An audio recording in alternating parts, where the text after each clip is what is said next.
وما خلقت الجن والإنس إلا লিয়াবুদুন। মানুষদের মধ্যে জিন এবং ইনসান এই দুই জাতিকে আমি আল্লাহ পাকের ইবাদত করার হুকুম করেছি, আদেশ করেছি, নির্দেশ করেছি। অন্য 18,000 মাখলুকাতের মধ্যে অন্য কারো আমি আল্লাহ হুকুম করি নাই। আমার আল্লাহ পাক কোরআন পাকের মধ্যে সূরাতুল আনফালের ভিতরে সূরাতুল আনফালের 2 নম্বর আয়াতে কারিমায় বলেন, ইন্নামাল মুমিনুনা আল্লাযীনা ইযা যুকিরাল্লাহু ওয়াজিলাত কুলুবুহুম ওয়া ইযা তুলিয়াত আলাইহিম আয়াতুহু যাদাতুহুম ঈমানা ওয়া আলা রাব্বিহিম ইয়াতাওয়াক্কালুন। আমার ঢাকা গাজীপুরে বেহরাম কোরআন পাকের মধ্যে আমার আল্লাহ পাক বলেন, ইন্নামাল মুমিনুনা আল্লাযীনা ইযা যুকিরাল্লাহু ওয়াজিলাত কুলুবুহুম। নিশ্চয় মুমিন তো তারা মুমিনের এখানে সংবিধান দিয়েছেন, মুমিনের ইঙ্গিত দিয়েছেন এখানে। ইন্নামাল মুমিনুনা আল্লাযীনা ইযা যুকিরাল্লাহু ওয়াজিলাত কুলুবুহুম। নিশ্চয় মুমিনের মধ্যে যাদের মধ্যে এই গুণগুলো আছে তারা হলো মুমিন। যাদের মধ্যে এমন বিশেষ কয়েকটি গুণ আছে তারা হলো মুমিন। যে ব্যক্তির সামনে আল্লাহ পাকের নাম, আল্লাহ পাকের গুণগান গাওয়া হয়, আল্লাহর ভয়ে তার হৃদয় যখন কম্পিত হয়ে যায়, আল্লাহর ভয়ে যখন হৃদয় কম্পিত হয়ে যায়, এটা মুমিনের একটি লক্ষণ। 2 নম্বর হলো ওয়া ইযা তুলিয়াত আলাইহিম আয়াতুহু যাদাতুহুম ঈমানা ওয়া আলা রাব্বিহিম ইয়াতাওয়াক্কালুন। আর মানুষের সামনে কোরআনে পাক তিলাওয়াত করা হয়, মুমিনের সামনে যখন কোরআনে পাক তিলাওয়াত করা হয়, ঈমানদারের সামনে যখন কোরআনে পাক তিলাওয়াত করা হয়, তখন তার ঈমানের তেজ আরো অধিক গুণে বেড়ে যায়। সুবহানাল্লাহ। ওয়া আলা রাব্বিহিম ইয়াতাওয়াক্কালুন। আর ঈমানদার বলে যে আল্লাহ ছাড়া আমরা অন্য কাউকে মানি না, বা আল্লাহ ছাড়া অন্য কারো উপাসনা করি না, বা আল্লাহ ছাড়া অন্য কারো আমরা নির্দেশ মতো চলি না। ঈমানদারের জন্য এখানে 2টা লক্ষণ পাইলেন। 1 নম্বরে হলো ঈমানদারের সামনে যদি আল্লাহর নাম যদি প্রকাশ না হয়, আল্লাহর গুণগানগুলি না হয়। ইন্নামাল মুমিনুনা আল্লাযীনা ইযা যুকিরাল্লাহু ওয়াজিলাত কুলুবুহুম। যখন নাকি কোনো মানুষের সামনে আল্লাহর নাম প্রকাশ করার সঙ্গে সঙ্গে আল্লাহর ভয়ে তার আত্মা কম্পিত হইতে শুরু করে, বুঝতে হবে এই মানুষটা মুমিন। 2 নম্বর লক্ষণ হলো ওয়া ইযা তুলিয়াত আলাইহিম আয়াতুহু যাদাতুহুম ঈমানা ওয়া আলা রাব্বিহিম ইয়াতাওয়াক্কালুন। আর যখন মুমিনের সামনে কোরআনে পাক আল্লাহর কালামুল্লাহ শরীফ তিলাওয়াত করা হয়, আল্লাহর কোরআন, আল্লাহর কালাম যখন তিলাওয়াত করা হয়, ওই আল্লাহর কালাম যখন তিনি শুনে, তখন তার ঈমানের তেজ, ঈমানের পাওয়ার আরো বেড়ে যায়। সূরা আরাফের 204 নম্বর আয়াতে কারিমায় আমার আল্লাহ পাক বলেন, ওয়া ইযা কুরিআল কুরআনু ফাসতামিউ লাহু ওয়া আনসিতু লাআল্লাকুম তুরহামুন। ওয়া ইযা কুরিআল কুরআনু, যখন নাকি কোরআনে পাক তিলাওয়াত করা হয়, ওয়া ইযা কুরিআল কুরআনু ফাসতামিউ, দিলের কান লাগে শুনো, ওয়া আনসিতু, এবং চুপ থাকো।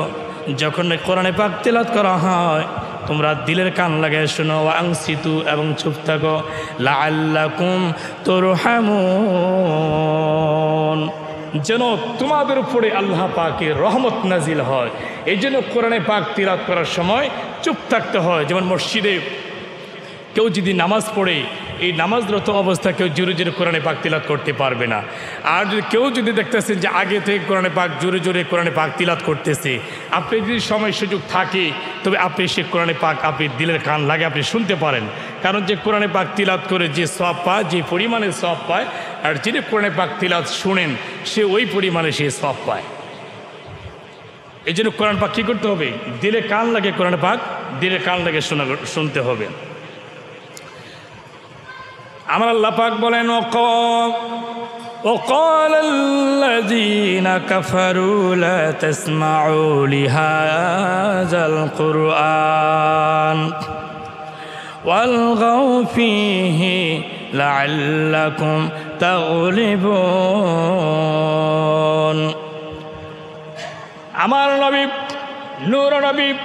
নূর মুজাসসাম নূর মুকাররম রাহমাতুল আলামিন যখন মসজিদে নববীতে বসে বসে কোরআনে পাক তেলাওয়াত করত, তখন বিশ্বাস শয়তান আবু জেহেল, তখন আয়েশা আবু জেহেল তার দলদেরকে বলতো, তোমরা এখানে হট্টগোল শুরু করো, তোমরা গন্ডগোল শুরু করো, যে কোরআনে পাক তেলাওয়াত করতে না পারে, আব্দুল্লাহর বেটা যে কোরআনে পাক তেলাওয়াত করতে না পারে, এখানে তোমরা হট্টগোল সৃষ্টি করো, হই হল্লা শুরু করো, তোমরা ঠাট্টা শুরু করো, জোরে জোরে আওয়াজ শুরু করো, যেন আব্দুল্লাহর বেটা মোহাম্মদ যেন কোরআনে পাক তিলাওয়াত করতে না পারে। এর কেন এখানে মুফাসসির কেরাম ব্যাখ্যা করছেন যে আব্দুল্লাহর বেটা মোহাম্মদ আমাদের প্রিয় নবী হযরত মুহাম্মদ মুস্তাফা সাল্লাল্লাহু আলাইহি ওয়াসাল্লাম মসজিদে নববীতে বসে যেন কোরআনে পাক তিলাওয়াত করতেন, মধুর কণ্ঠে কোরআনে পাক তিলাওয়াত করতেন। আমার নবী পাকের কোরআনে পাক তিলাওয়াত ইহুদিরা শুনলে, এই ইহুদিরা নবী পাকের কোরআনে পাক তিলাওয়াত শুনলে তারা ইসলাম গ্রহণ করে ফেলতেন, মুসলমান গ্রহণ করে ফেলতেন, দিন কায়েম করে ফেলতেন। আর আবু জেহেলের প্ল্যান হলো যে মোহাম্মদের কোরআনে পাক তিলাওয়াত যদি আমার দল বলে আর যদি আরো শুনে তাহলে তো ইসলাম গ্রহণ করে ফেলবে। এই জন্যই মোহাম্মদ যে কোরআনে পাক তিলাওয়াত করবে, তোমরা এই হৈহল্লা সৃষ্টি করবে, তোমরা জোরে জোরে আওয়াজ তোমরা সেখানে শুরু করবে, যেন মোহাম্মদ যেন কোরআন যেন তিলাওয়াত করতে না পারে। যখন নাকি আমার নবী পাক সেখানে কোরআন মসজিদে নববীতে কোরআনে পাক তিলাওয়াত করতেছেন, ওই মুহূর্তের মধ্যে আরেকটি আয়াত নাযিল করে দিলেন, ওয়াইদা কুরিআল কুরআনু ফাসতামিউ লাহু ওয়া আনসিতু লাআল্লাকুম তুরহামুন। যখন নাকি কাফেররা এবং কাফেরদের সাথে কিছু মুনাফিক ছিল মুসলমান, যখন নাকি আমার নবী পাক কোরআন পাক তিলাওয়াত করতেছিলেন, ওই মুহূর্তের মধ্যে কাফের এবং কিছু মুসলমান মুনাফিক একসাথে হইয়া কাফেরদের সাথে হই হল্লা শুরু করলো, রসুলের চারদিকে মানে নাচতে শুরু করলো, জোরে জোরে কথা বলতে শুরু করলো, আওয়াজ করতে শুরু করলো, হাততালি দিতে শুরু করলো, যেন রসুলের কোরআন তেলাওয়াত করতে ডিস্টার্ব হয়। ওই মুনাফিক মুসলমানদের উদ্দেশ্যেই আল্লাহ কোরআন পাক আয়াত নাযিল করে দিলেন, কাফেরদের উদ্দেশ্যে না। ওয়াইদা কুরিআল কুরআনু ফাসতামিউ লাহু ওয়া আনসিতু লাআল্লাকুম তুরহামুন। যখন কোরআনে পাক তেলাওয়াত করা হয় তোমরা দিলের কান লাগায় শোনো, ওয়া আনসিতু এবং চুপ থাকো, লাআল্লাকুম তুরহামুন, যেমন আল্লাহর পক্ষ থেকে তোমাদের উপর রহমত নাজিল হয়। এই জন্য কোরআন পাক তেলাওয়াত করা হলো। আফদালুল ইবাদাতি তিলাওয়াতুল কোরআন, বুখারী শরীফ হাদিসের মধ্যে আসছে কোরআন পাক তিলাওয়াত সর্বোত্তম ইবাদত। কোরআন এমন হচ্ছে একটা জিনিস, কোরআন পাক তিলাওয়াত হচ্ছে সর্বোত্তম ইবাদত। যত নামাজ, রোজা, হজ, যাকাত যত কিছু ইবাদত করেন, কিন্তু কোরআন যখন তিলাওয়াত করা হয়, এটা হাদিসের মধ্যে আসছে, যখন কোরআনে পাক মানুষ তিলাওয়াত করে প্রত্যেকটা কথা, প্রত্যেকটা হরফের আল্লাহ তাআলা নিজে ওই তেলাওয়াতকারীর সাথে জবাব দিয়ে থাকেন। বলুন না সুবহানাল্লাহ। এখন বলতে পারে কোরআনে পাক তো আমরা তেলাওয়াত করতে জানি না। তেলাওয়াত করতে কমপক্ষে সূরাতুল ইখলাস তো তেলাওয়াত করতে জানেন। নবী পাক বলেন, ঘুমানোর সময় যদি কোনো মানুষ তিনটা আমল করে, ঘুমানোর শোয়ার সময় যদি তিনটা আমল করে, এক নাম্বার আমল হলো অজু করে তিনি শুইবেন, অজু করে তিনি শুইবেন। 2 নাম্বার হলো 3 বার সূরাতুল ইখলাস তেলাওয়াত করবেন। ঘুমানোর সময় 3 বার সূরাতুল ইখলাস তেলাওয়াত করবেন। 3 নাম্বার আমল হলো আপনি আমার দল নবী পাকের শানে 7 বার দুরূদ শরীফ পাঠ করে যান, লোকটা ঘুমাইব। ওই দিন যদি ওই ব্যক্তির মৃত্যু হয়, আমার নবী পাক বলছেন, সাদ্দাকা ইয়া আল্লাহ ইয়া কালিমা, আমি নবী শপথ করলাম, আমি নবী ওয়াদা করলাম, ওই ব্যক্তিরা যদি ওই রাতে মৃত্যু হয়, অবশ্যই ব্যক্তিরা ঈমানের সহিত তার মৃত্যু হয়ে যাবে। সুবহানাল্লাহ। যদি ঘুমানোর সময় আপনি 3টা আমল করেন, 1 নম্বর আমল হলো আপনি ওযু করে আপনি ঘুমাবেন। 2 নম্বর হচ্ছে আপনি 3 বার ইখলাস তিলাওয়াত করবেন। তৃতীয় নম্বর হচ্ছে আপনি ঘুমানোর আগে ইখলাস 3 বার সূরা ইখলাস মানে কুল হুয়াল্লাহ পড়া পড়ে নবী পাকের শানে আপনি কমপক্ষে 7 বার দুরূদ শরীফ, যে কোনো দুরূদ শরীফ পড়ে আপনি শুইবেন। নবী পাক বলেন শাহাদাকা ইয়া আল্লাহ কালিমাতুন আর কালিমাতুল্লাহ, মানে আমি রসুল সাক্ষী দিলাম যে ওই ব্যক্তি ওই রাত্রে যদি মৃত্যুবরণ করে আল্লাহর তরফ থেকে তা ঈমানের সহিত ঈমানের নসিব করে তার মৃত্যু হয়ে যাবে। বলুন না সুবহানাল্লাহ। এইটা সহজ আমল। 3 বার কুল হুয়াল্লাহ শরীফ পড়লে কি হবে? হাদিসে কুদসি জন্নকে সূরাতুল ইখলাস তিলাওয়াত হলো, নাজিল হলো। সূরাতুল ইখলাস নাজিল হওয়ার পরে শানে নজুলের মধ্যে ব্যাখ্যা আছে। সূরা ইখলাস যখন নাজিল হলো, ইখলাস নাজিল হওয়ার পরে আল্লাহর তরফ থেকে হাদিসে কুদসি, হাদিসে জিবরাইল, হাদিসে কুদসি আমার নবী পাককে বলেন ইয়া রাসূলুল্লাহ হাবিবাল্লাহ, এই ছোট্ট সূরাতুল ইখলাস যে 3 বার তিলাওয়াত করবে 1 খতম কোরআন মাজিদের নেকি আল্লাহ পাক তার আমল নামা লিখে দিবেন। সুবহানাল্লাহ। 1 খতম কোরআন মাজিদের সওয়াব। এখন যদি কেউ বলেন আমি তো কোরআনে পাক তিলাওয়াত করতে জানি না, কোরআন মাজিদ দেখাও পারি না, মুখস্থও পারি না, প্রশ্ন হলো আপনি তো সূরাতুল ইখলাস তো কমপক্ষে তিলাওয়াত করতে জানেন। কুল হুয়াল্লাহ সূরা তিলাওয়াত করতেন, সূরাতুল ফাতিহা উম্মুল কোরআন, যে কোরআনের থেকে মা বলা হয়েছে। এই উম্মুল কোরআন, কোরআনে মা বা কিতাবুশ শিফ, কোরআনের শিফা, মুবিন, বুরহান, সূরাতুল ফাতিহার অনেক নাম তাফসীরের মধ্যে। আর কোরআন শরীফের মধ্যে 7টি নাম আছে, মুবিন, বুরহান, শিফা, কোরআন মাজিদ, কোরআনুল কারীম, অনেক নাম আছে। কিন্তু এই সূরাতুল ফাতিহার নামের সাথে কোরআন শরীফের নামের সাথে মুফাসসিরিন কেরাম একাধিক ব্যাখ্যা করেছেন যে প্রায় সেম টু সেম একই নাম। আর কোরআনের মা হচ্ছে সূরাতুল ফাতিহা। এখন সূরাতুল ফাতিহা তো আপনি তিলাওয়াত করতে পারেন, কোরআন মাজিদের অন্য বড় বড় সূরা আপনি না জানেন। এই জন্য ছোট্ট ছোট্ট সূরাগুলো আমল যদি আপনি করেন, আমল হলো ছোট্ট, সওয়াবের পরিমাণ হচ্ছে অনেক বেশি। নবী পাক বলেন 5 ওয়াক্ত ফরজ নামাজের পরে আমার নবী পাক 5টি সূরা আমল করতেন, 5টি সূরার আমল করতেন। 5 ওয়াক্ত নামাজের পরে আমার নবী পাক 5টি সূরার আমল করতেন। সাহাবে কেরামদেরকে 5টি সূরা আমল তিনি শিক্ষা দিয়েছেন। 1 নম্বর হলো ফজর নামাজের পরে আল্লাহর নবী সূরাতুল ইয়াসিন তেলাওয়াত করছেন, সূরা ইয়াসিন। কারণ ইয়াসিন হচ্ছে কোরআন পাকের মধ্যে দিল, কোরআনের দিল হচ্ছে সূরাতুল ইয়াসিন। কোরআনের দিল, কোরআন মাজিদের দিল হচ্ছে সূরাতুল ইয়াসিন, আর কোরআন পাকের মা হচ্ছে সূরাতুল ফাতিহা। এই জন্য কোরআন পাকের সূরা ইয়াসিন যদি কোনো আমার ফজর নামাজে পড়ে তেলাওয়াত করে, আর শানে নজরুলের মধ্যে তাফসিরে রুহুল বায়ান, তাফসিরে রুহুল মানি, তাফসিরে কুরতুবি, তাফসিরে কবরী, তাফসিরে নঈমি, আল্লামা সানাল্লাহ ফানিবুতি রহমতুল্লাহ তাফসিরে মাঝহারিতে ব্যাখ্যা করেছেন। প্রমুখ তাফসিরের মধ্যে সূরাতুল ইয়াসিন ফজর নামাজের পরে কোনো ব্যক্তি যদি তিলাওয়াত করে, ওই দিন যদি আল্লাহর তরফ থেকে তার যদি পূর্বের যদি বাজেট থাকে, কোনো দুর্যোগ দুর্ভোগের মধ্যে পড়ে মৃত্যুবরণ করা বা গাড়ি অ্যাক্সিডেন্ট হয়ে যাওয়া, লঞ্চ ডুবে যাওয়া, সকালবেলা ফজর নামাজে পড়ে ইয়াসিন তেলাওয়াত করার কারণে ওই দিনের দুর্যোগ দুর্ভোগ আল্লাহ নিজ জিম্মা তার থেকে উঠে নিয়ে যাবে। বলেন সুবহানাল্লাহ। এই জন্য সূরাতুল ইয়াসিন তেলাওয়াত করলে বিপদ আপদ থেকে মুক্ত পাওয়া যায়। তাফসিরের মধ্যে তাফসিরে জালালাইন শরীফ আল্লামা জালালউদ্দিন সুয়ুতী রহমাতুল্লাহ আলাইহি তিনি ব্যাখ্যা করেছেন, ফজর নামাজে পড়ে সূরাতুল ইয়াসিন যদি কোনো মানুষ তিলাওয়াত করে, ওই দিনের সারাদিনে বরকত রহমতের জিম্মাদার আল্লাহ তার জন্য হয়ে যায়। এবং কোনো মানুষের ব্যবসা বাণিজ্যের মধ্যে দিয়ে দুর্বল হয়, ব্যবসা বাণিজ্যের মধ্যে দিয়ে লস হয়, লোকসান হচ্ছে, ব্যবসা বাণিজ্যের মধ্যে আয় উন্নীত হচ্ছে না, নবী পাক বলেন, হযরতে জাবির বিন মালিক রাদিয়াল্লাহু তাআলা জিজ্ঞেস করলেন, ইয়া রাসূলুল্লাহ, ইয়া হাবিবাল্লাহ, আমি তো ছোট্ট একটা ব্যবসায়ী মদিনার, কিন্তু ইদানিং আমার ব্যবসার মধ্যে কোনো লাভবান হচ্ছে না। নবী পাক বলছেন, তুমি কিসের ব্যবসা করো? আমি জৈতুনের ব্যবসা করি, আমি মধুর ব্যবসা করি, আমি জৈতুনের ব্যবসা করি, আমি মধুর ব্যবসা করি। নবী পাক বলেন, হে আবু মালিক, তুমি প্রত্যেক দিন দোকান খোলার সাথে সাথে সূরাতুল ইয়াসিন তেলাওয়াত করবে।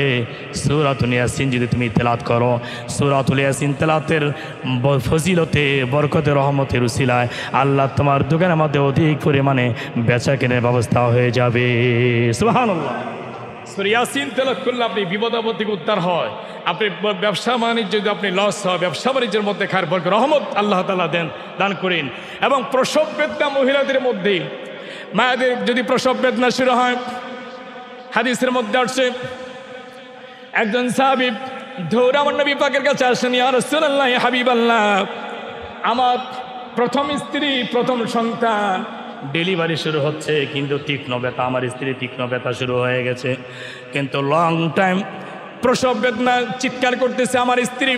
ইয়া রাসূলুল্লাহ, ইয়া হাবিবাল্লাহ, আপনি আমাকে এমন একটি আমল শিখে দিন যে আমলটা করলে আমার স্ত্রী প্রসব বেদনা লাঘব হবে এবং শান্তিময়ভাবে যেন বাচ্চাটা দুনিয়াতে আসে। আমার নবী বলেন, হে মালিক, বলতেছেন যে সাহাবে কেরামকে বললেন, তুমি গিয়ে তোমার স্ত্রীর সামনে সূরাতুল ইয়াসিন তেলাওয়াত করো। সূরাতুল ইয়াসিন তেলাওয়াত করার বিনিময়ে তোমার স্ত্রীর প্রসব বেদনা লাঘব হবে, দুর্বল হবে, কমে যাবে এবং আল্লাহর ফজলে সূরা ইয়াসিনের বরকতে সহি সালামতের সুন্দরভাবে ডেলিভারি হয়ে যাবে। সুবহানাল্লাহ। এখন তো আমাদের মধ্যে আমলগুলো নেই। মা বোনদের প্রসব বেদনা শুরু হয়ে গেলে চিৎকার শুরু করে, তাড়াতাড়ি হাসপাতালে নিয়ে যাও, সিজারিং করতে হবে, ডাক্তারের কাছে নিয়ে যাও।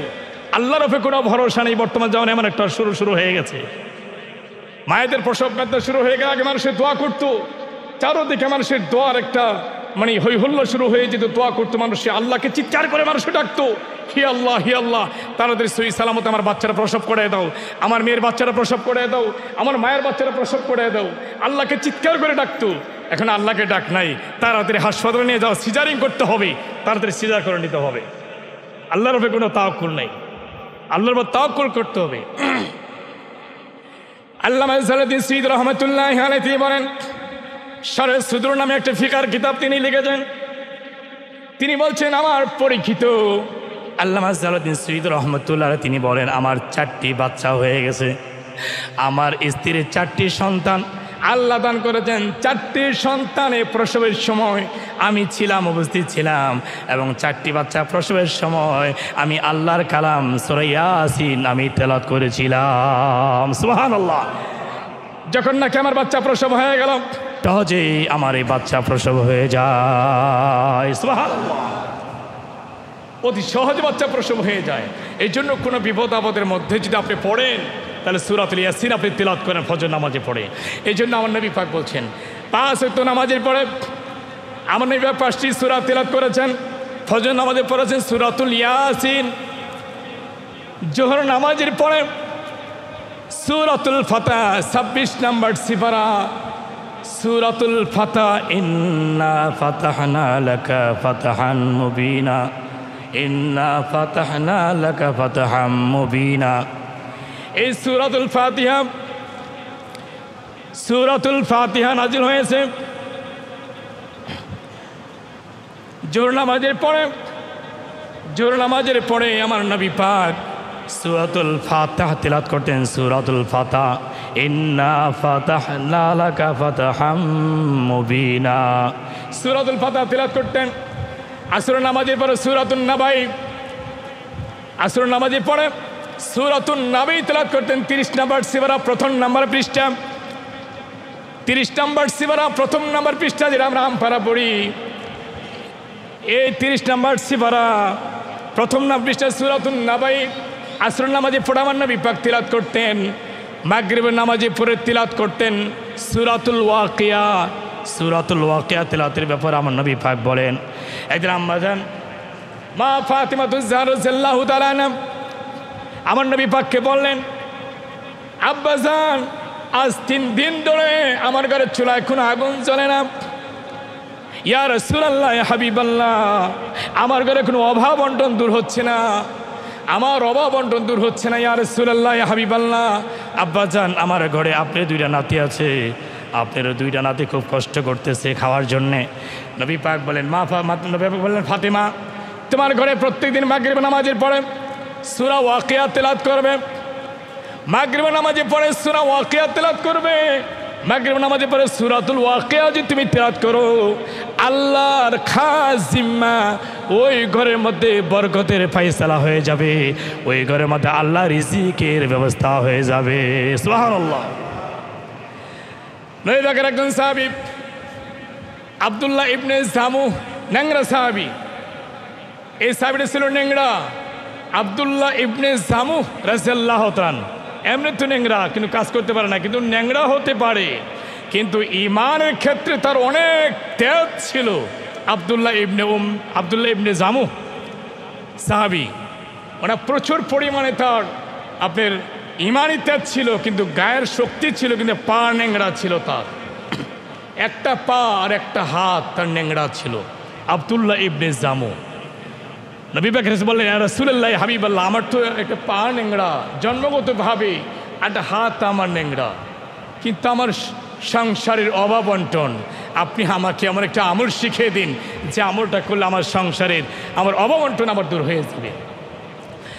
নবী পাক বললেন, হে আব্দুল্লাহ ইবনে জামু, প্রত্যেক দিন মাগরিবের নামাজে পড়ে তোমার ঘরে সূরাতুল ওয়াকিয়া তেলাওয়াত করবে। সূরাতুল ওয়াকিয়া যদি তুমি তেলাওয়াত করো, আল্লাহর তরফ থেকে তোমার অভাব অন্টনগুলো দূর হয়ে যাবে। এই জন্য আমার নবী পাক মাগরিবের নামাজে পড়ে সূরাতুল ওয়াকিয়া তেলাওয়াত করতেন। ঈশার নামাজের আমল হলো নবী পাক ঈশার নামাজে পড়ে সূরাতুল মুলুক তেলাওয়াত করতেন। 29 নম্বর সূরা, 1 নম্বর পৃষ্ঠা।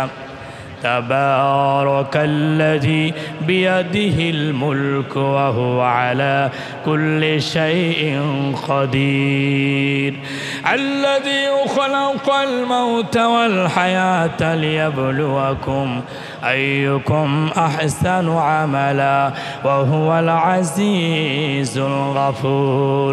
আমার নবী, বিশ্বনবী, নূর নবী, নূর মুজাসসাম রাহমাতুল আলামিন ঈশা নামাজে পড়ে সূরাতুল মুলুক তিলাওয়াত করতেন। আবার প্রতি জুমাবারে সূরাতুল কাহাফ তিলাওয়াত করতেন। এরকম 5 ওয়াক্ত ফরজ নামাজে পড়ে আমার নবী 5টি সূরা আমল করতেন। আমার নবী পাক ওয়াদা করছেন, 5 ওয়াক্ত ফরজ নামাজে পড়ে 5টি সূরার যদি কোনো আমল করে, কোনো মানুষ যদি আমল করে, আল্লাহর তরফ থেকে তার ফ্যামিলি পরিবার রহমত নাজিল হবে, তার উপরে সখিনা নাজিল হবে, তার উপরে কোনো আল্লাহর তরফ থেকে কোনো বালা মুসিবত আসবে না, তার উপরে অভাব অন্টন আসবে না, অভাব মোচন হবে, তার ভিতরে সচ্ছলতা তৈরি হয়ে যাবে। এই জন্য সূরাগুলো আমল করতে হবে। এক সাহাবী জিজ্ঞেস নিয়ে, ইয়া রাসূলুল্লাহ, হাবিবাল্লাহ, আমাদের মধ্যে কেউ যদি কোরআন পাক তেলাওয়াত করতে না জানে, তো নবী পাক বলেন কমপক্ষে সূরাতুল ইখলাস তেলাওয়াত করবে, আর উম্মুল কোরআন কুরাতুল কোরআন মা সূরাতুল ফাতিহা তেলাওয়াত করবে। কারণ সূরাতুল ফাতিহা যে কোনো মানুষ তেলাওয়াত করে, আমার নবী পাক বলেন, সেটা সূরা ফাতিহা তেলাওয়াত করলো না, পুরা কোরআন মাজিদই তেলাওয়াত করলো। সুবহানাল্লাহ। সূরাতুল ফাতিহাদের কতকে মারাত্মক একটি সূরা, এটা কোরআনে মা বলেছে, উম্মুল কোরআন বলা হয়েছে সূরাতুল মাকে। কারণ প্রত্যেকটা নামাজের, ফরজ নামাজ, ওয়াজিব নামাজ, সুন্নত নামাজ, নফল নামাজ, আবিন, ইশরাক, চাশ, সালাতুজ জুহা, কাজা নামাজ, যে কোনো নামাজ পড়েন, প্রত্যেকটা নামাজের শুরুতে সূরাতুল ফাতিহা পড়ার দরকার আছে না নাই? এই সূরাতুল ফাতিহার দরকার আছে। মসজিদে নববীতে আমার নবী পাক সাহাবে কেরামদেরকে বললেন, সাহাবে কেরাম, তোমরা শোনো, তোমাদের মধ্যে কে আছো তাওরাত, জাবুর, ইনজিল এবং কোরআন 4টা আসমানি কিতাব একসঙ্গে তেলাওয়াত করতে? সাহাবে কেরামদের মধ্যে সাহাবী আব্দুল্লাহ ইবনে জুবায়ের তাত্ত্বিক সাহাবী ছিলেন, আধ্যাত্মিক সাহাবী ছিলেন। আব্দুল্লাহ ইবনে জুবায়ের রাদিয়াল্লাহু আনহু তিনি বলেন, ইয়া রাসূলুল্লাহ, হাবিবাল্লাহ, তাওরাত, জাবুর, ইনজিল এবং কোরআন 4টা আসমানি কিতাব একসঙ্গে তেলাওয়াত করা কিভাবে সম্ভব? আমার নবী পাক বলেন, ওই তাওরাত, জাবুর, ইনজিল, ওই 3 আসমানি কিতাবের মধ্যে যা আছে, এই কোরআন পাকের মধ্যেই তা আছে। সুবহানাল্লাহ। আর সমস্ত কোরআন পাকের মধ্যে যা আছে, সূরাতুল ফাতিহার মধ্যে তা আছে। সুবহানাল্লাহ। নবী পাক বলেন, বুখারী শরীফ কিতাবুল আমাল হাদিসটা বর্ণিত করেছেন, নবী পাক তোমাদের মধ্যে কে আছো তাওরাত, জাবুর, ইনজিল এবং আল কোরআন, এই 4টি কিতাব একসঙ্গে তিলাওয়াত করতে? সাহাবে কেরাম বলেন, ইয়া রাসূলুল্লাহ, হাবিবাল্লাহ, কিভাবে সম্ভব? এই 4টি সূরা, এই 4টি আসমানি কিতাব একসঙ্গে তিলাওয়াত করতে কিভাবে সম্ভব? রাসূল পাক বলেন, খুব সহজ, খুব সহজ। তোমাদের মধ্যে কে আছো সূরাতুল শিফা তিলাওয়াত করতে? অতএব মানে সূরাতুল ফাতিহা উম্মুল কোরআন, কোরআনের মা। তোমাদের মধ্যে কেউ আছে সূরাতুল ফাতিহা তিলাওয়াত করতে? সাহাবে কেরাম লাব্বাইক আনা হাজির ইয়া রাসূলুল্লাহ হাবিবাল্লাহ, আমরা অবশ্যই সূরাতুল ফাতিহা তো আমরা তিলাওয়াত করতে জানি। নবী পাক বললেন, সূরাতুল ফাতিহা যে তিলাওয়াত করলো সে যেন তাওরাত, জাবুর, ইনজিল এবং আল কোরআন চারটা আসমানি কিতাবই যেন সে যেন তিলাওয়াত করলো। সুবহানাল্লাহ। তাহলে সূরাতুল ফাতিহাও যদি আপনি রাত্রে ঘুমানোর সময় যদি সূরাতুল ফাতিহাও যদি আপনি তিলাওয়াত করেন, তারপর আপনি কোরআন পাক তিলাওয়াতের অন্তর্ভুক্ত আপনি হয়ে যাবেন। প্রত্যেক দিন নবী পাক বলে কমপক্ষে 3 মতান্তরে 60টি কোরআনের আয়াত তিলাওয়াত করে তোমরা ঘুমাইতে যাইবে। 60টি আয়াতের কথা হাদিসের মধ্যে কেন বলে? 3 মতান্তরে 7।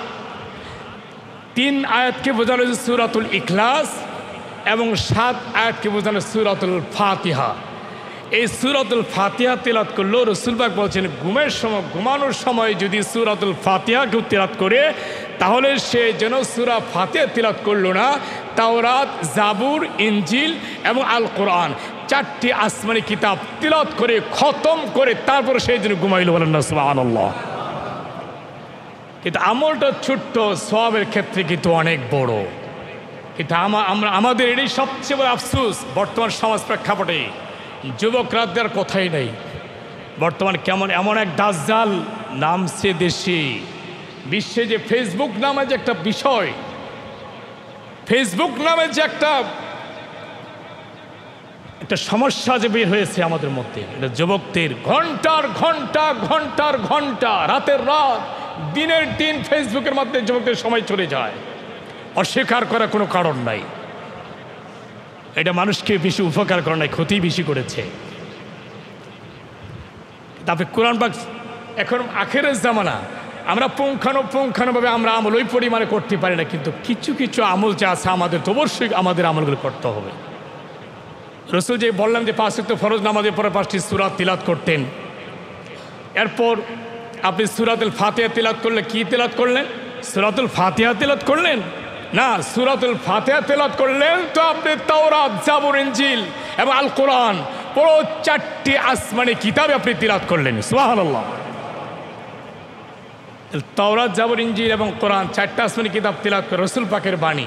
তাহলে সূরা ফাতিহা তিলাওয়াত করে। সূরাতুল ফাতিহা ছোট্ট একটা সূরা, 7 আয়াত বিশিষ্ট একটি সূরা, কিন্তু এই প্রত্যেকটা নামাজে প্রথমেই সূরাতুল ফাতিহা পড়ার দরকার আছে না নাই? সূরাতুল ফাতিহা যদি কেউ তিলাওয়াত না করে নামাজ কিন্তু নষ্ট হয়ে যাবে, ফাসাদ হয়ে যাবে। সূরাতুল ফাতিহা পড়া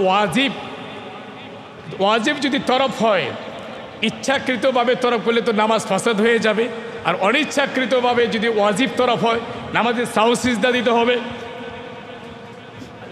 এই জন্য সূরাতুল ফাতিহা ছোট্ট একটা ছোড়া, বহুত বড় কিন্তু এর মধ্যে একটা গুণ। নবী পাক বলেন, বুখারী শরীফ কিতাবুশ শিফার শরীফের মধ্যে আসছে, কিতাবুশ শিফার অধ্যায়ের মধ্যে আমার নবী পাক বলেন সূরাতুল ফাতিহা তিলাওয়াতের মধ্যে বলছেন, সূরাতুল ফাতিহা তিলাওয়াত করে যদি পানির মধ্যে ফু দিয়ে কোনো পেটের ব্যথা রোগীদেরকে খাওয়ানো হয়, পেটের ব্যথা ভালো হয়ে যায়। যদি প্রসব বেদনাকৃত কোনো মহিলাকে যদি খাওয়ানো হয়, প্রসব বেদনা লাঘব হয়, সূরাতুল ফাতিহা তিলাওয়াত করে পানির মধ্যে ফু দিলে খাওয়াই দিলে আল্লাহ তাআলা ওই সূরাতুল ফাতিহা তিলাওয়াতের ওই বরকত রহমতে তার পেটের ব্যথা তার ভালো হয়ে যায়। পেটের যে তার বিধি আছে, রোগ আছে, এই রোগগুলো তার ভালো হয়ে যায়। এই জন্য সমস্ত সাহাবে কেরাম, তাবিন, তাবিন, হক্কানি উলামায়ে কেরাম, হক্কানি আউলিয়ায়ে কেরাম, তারা এই সূরাতুল ফাতিহা তিলাওয়াত করে ফু দিয়ে পানির মধ্যে ফু দিয়ে তারা যে কোনো রোগের জন্য তারা আগের যুগে হক্কানি বড় বড় বুজুর্গ আলেম তারা এই আমলটা করছেন। আসলে থানভী চিশতি রহমতুল্লাহ আলাইহির কাছে যদি কোনো পানি পড়া নিয়ে আসতেন কেউ, বিসমিল্লাহির রহমানির রহিম, বিসমিল্লাহির রহমানির রহিম ফু দিতেন পানির মধ্যে। এখন আসলে থানভী চিশতি রহমতুল্লাহর সাথে যে একটা খাদেম ছিল, এখন নাকি পানির মধ্যে বিসমিল্লাহ বলে যখন ফু দিতেন তখন যে কোনো রোগের জন্য আসতেন, রোগ সাথে সাথে সেরে যেত, আল্লাহ তাআলা ফজল। এখন ওনার খাদেম কইল যে হুজুর আপনার কাছে আমি এই 12 বছর আপনি খাদেমগিরি করছি, খাদেমগিরি কইরা হুজুর জিজ্ঞেস করলো, তাহলে 12 বছর যে আমার খাদেমগিরি করছো তাহলে কী শিখলে? যথেষ্ট, এক সব পেয়ে গেছি ইনশাল্লাহ আপনি। অতএব মানে আপনি যে বিসমিল্লাহ বলে যে ফু দেন সব রূপ ভালো হয়ে যায়, তাহলে এই বিসমিল্লাহ তো আমিও জানি। খাদেম হুজুর কাছ থেকে বিদায় নিয়ে চলে আসলেন। এখন এলাকাতে জানিয়ে দিলেন তো কার কি পানি পড়া দরকার, কী দরকার আছে, সমস্ত রোগের দোয়া কালাম সব আমার জানা আছে। আসলে থানভী চিশতি রহমতের কাছ থেকে আমি শিখেছি, তোমরা আমার কাছ থেকে জানে নাও। তার কাছে আসে, তার ওই আসলে থানভী চিশতি রহমতের বিশ্বাসে আসে, বিসমিল্লাহ রহমানের পানি ফু দেয় তো রোগ তো ভালো হয় না। বিসমিল্লাহ কিন্তু একটাই। আসলে থানভী চিশতি রহমতুল্লাহ আলাই বিসমিল্লাহ মানে ফু দিয়ে পানি দিয়ে খাওয়াই দিলেন, পেটের ব্যথা, পেটের রোগ, পীড়া সব ভালো হয়ে যেত। এখন কোরআন সেইটাই। নবী পাকের যুগে সাহাবে কেরাম যে কোরআন পড়ে আল্লাহর কাছে চাইতেন, আল্লাহর তরফ থেকে নগদ সখিনা রহমতগুলো নাজিল হইতে থাকতো। কোরআন পাক তেলাওয়াত করে আল্লাহর কাছে যাই চাইতেন, সাথে সাথে তাই পাইতেন। ওই কোরআনই এখনো আছে, কিয়ামত পর্যন্তই থাকবে। পার্থক্য শুধু এতটুক যে আমরা যে মুখে কোরআন তেলাওয়াত করি, যে মুখে বলি ইয়্যাকা না'বুদু ওয়া ইয়্যাকা নাস্তাঈন, আমরা নামাজের মধ্যে বলি ইয়্যাকা না'বুদু, তোমার ইবাদত করি, ওয়া ইয়্যাকা নাস্তাঈন, তোমার কাছে সাহায্য প্রার্থনা করি। আমাদের মতো মিথ্যাবাদী আরও কোনো দ্বিতীয় মানুষ আছে কিনা সমাজের মধ্যে আমার কাছে সন্দেহ হয়। কেন মিথ্যাবাদী বললাম? ইয়্যাকা না'বুদু নামাজের মধ্যে বলি তোমার ইবাদত করি, ওয়া ইয়্যাকা নাস্তাঈন, তোমার কাছে সাহায্য প্রার্থনা করি। এই দুইটা আয়াতের দিকে চিন্তা করে দেখেন, নামাজের মধ্যে বললাম কি আর নামাজ থেকে বের হয়ে গিয়া বললাম কি? নামাজের সাথে বলা, নামাজের সাথে আল্লাহর কাছে কি বললাম, আর নামাজের পরে গিয়ে বের হয়ে আর আমরা আমাদের ওই মুখ দিয়ে কী বললাম। এই মুখ দিয়ে নামাজ পড়তেছেন আলহামদুলিল্লাহ রব্বিল আলামিন মালিক ইয়াউমিদ্দিন, আমাদেরকে সরল পথ দেখাও, ভালো পথ দেখাও। হ্যাঁ, গায়রিল মাগদুবি আলাইহিম, তাদের পথ নয় যাদেরকে তুমি অভিশপ্ত দিয়েছ। একই মুখ দিয়ে আমরা ভালোটা বলে যাই, আবার একটু পরে ওই মুখ দিয়ে কত রকমের ওয়াজাতা, ফাহাসা, বেহুদা, অপ্রয়োজনীয় কথাবার্তা বলি। তা আমাদের মুখ দিয়ে বিসমিল্লাহ পড়লে, ইয়াসিন পড়লে, পুরো কোরআন শরীফের ফু দিলে রূপ ভালো কেমন হবে? কারণ আমাদের জিহ্বা ঠিক নাই, আমাদের চক্ষু ঠিক নাই, আমাদের চরিত্র ঠিক নাই, আমাদের রক্ত ঠিক নাই, আমাদের ইনকাম রুজ ঠিক নাই, আমাদের হালাল খাওয়া ঠিক নাই, আমাদের ইনকাম ঠিক নাই। সব কিছুর মধ্যে আমাদের ভেজাল, আমাদের খাওয়ার মধ্যে ভেজাল, আমাদের পোশাকের মধ্যে ভেজাল। যেমন সুদের টাকা দিয়ে হারাম টাকা উপার্জন করে জোরপূর্বকভাবে কোনো এতিমের হক নষ্ট করে ওই টাকা দিয়ে আপনি দামি দামি পাঞ্জাবি বানাইলেন, দামি দামি পোশাক বানাইলেন। ওই পোশাক পরে যদি আপনি হজে যান, হজ কবুল হবে না। ওই পোশাক পরে আল্লাহর সিজদা দিবেন, আল্লাহর সিজদা কবুল হবে না। ওই পোশাক পরে কোরআন তিলাওয়াত করবেন, আল্লাহ কবুল করবে না। ওই পোশাক পরে আল্লাহর জিকির করবেন, আল্লাহর জিকির কবুল করবে না। কারণ হারাম মাল উপার্জন দিয়ে ওইগুলো তো আল্লাহ কখনো কবুল করে না। এই জন্য আমাদের হালাল উপার্জন করতে হবে, হালাল কামাই করতে হবে। পাশাপাশি পাঁচটি ইন্দ্রিয়, এটা হিন্দু ধর্মের, বৌদ্ধ, খ্রিস্টান, চামার, মোচার, কুমার জাতি, মুসলমান সহ প্রত্যেকটা ধর্মের ভিতরেই না, প্রত্যেকটা জাতি ধর্ম তো একটাই, ইন্না দীনা ইনদাল্লাহিল ইসলাম। আল্লাহর মনের ধর্ম হচ্ছে শুধুমাত্র ইসলাম একটা, আর বাকি যে ধর্ম যারা বলে ওটি ধর্ম না, তাদের জাত। ধর্ম একটাই, আমাদের ইসলাম। এখন প্রত্যেকটা জাতের মধ্যে পঞ্চ ইন্দ্রিয় সংযত ছাড়া পৃথিবীর কোনো মানুষ কামেল হতে পারে নাই, আল্লাহ হতে পারে নাই, আল্লাহর ওলি হতে পারে নাই, কামেল ইনসান হতে পারে নাই। আল ইনসানু সিররি ওয়া আনা সিররু, বুখারী হাদিস। কামেল ইনসান হলো আমি আল্লাহ পাকের ভেদ, আর আমি আল্লাহ হইলাম কামেল ইনসানের ভেদ। আমি আল্লাহর রহস্য, কামিল ইনসান যারা, আল্লাহর উলি আল্লাহ যারা, আমি আল্লাহর রহস্য তারা জানে। আর কামিল ইনসান মানে আল্লাহর উলি আল্লাহর রহস্য আমি আল্লাহ জানি। এই জন্য কেরামতুন আউলিয়া হাক্কুন, উলি আল্লাহদের কেরামত সত্য, মুআজিজাতুন নবিয়্যা সাল্লাল্লাহু আলাইহি ওয়াসাল্লাম, নবীদের মুআজিজা সত্য। এখন পঞ্চেন্দ্রিয় কি হুজুর? পঞ্চেন্দ্রিয় বলে কি? পঞ্চেন্দ্রিয় মানে ইন্দ্রিয় মানে পাঁচটি স্টেশন, পাঁচটি জায়গা। এই দেখেন, দুটা চোখ, দুটা কান, এই যে একটি নাক, এই একটি মুখ, এগুলো চারটা, আর নাভির নিচে একটা পাঁচটা। একে নফস বলা হয়।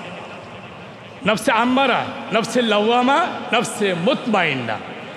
নফসে আম্মারা যেটা শুধু খারাপই করে, আর নফসে লাওয়ামা যে এটা আমাদের। মানে ভালোটা করি মন্দটা করি, ভালোটা করি মন্দটা করি, দুইটাই করি। এটা নফসুল লাওয়ামা। আর হক্কানি উলামা একরাম, হক্কানি আউলিয়া একরাম, বুজুর্গানে দিন, আইমে মুজতাহিদিন, তাবিন, তাবি তাবাইন, সাহাবে একরাম, তাদের মধ্যে যে নফস ছিল এটা নফসে মুতমাইন্না।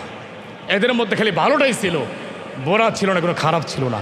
আসুন না বন্ধুরা, আজকে তোমার সঙ্গে আলোচনা থেকে আমরা যে কদিন বেঁচে আছি, আমরা যেন হক হালাল পথে হালাল কামাই রোজগার, হালাল উপার্জন করতে পারি, হালাল উপার্জন করতে পারি, হালাল খাইতে পারি, হালাল আমরা যেন হালালের উপরে যেন আমরা জীবনযাপন করতে পারি। হারাম যদি খান, হারাম উপার্জন করেন, হারাম যদি উপার্জন করেন, তাহলে ওই হারাম উপার্জন দিয়ে আপনার ক্ষুধার কোনো ইবাদত আল্লাহর দরবারে কবুল হবে না। আল্লাহ পাক আমাদের সকলকে বিষয়টি বুঝার, আমল করার তৌফিক দান করুন, আমিন। জি, প্রত্যেকটা কাতার থেকে মসজিদে যারা আল্লাহর রাস্তায় যারা দিবেন টাকাগুলো একটু হাতে রাখেন। দোতলায় যারা আছেন, এলাকার যুবকরা আছেন, মুরব্বীরা আছেন, প্রত্যেকটা কাতার থেকে টাকাগুলো কালেকশন করে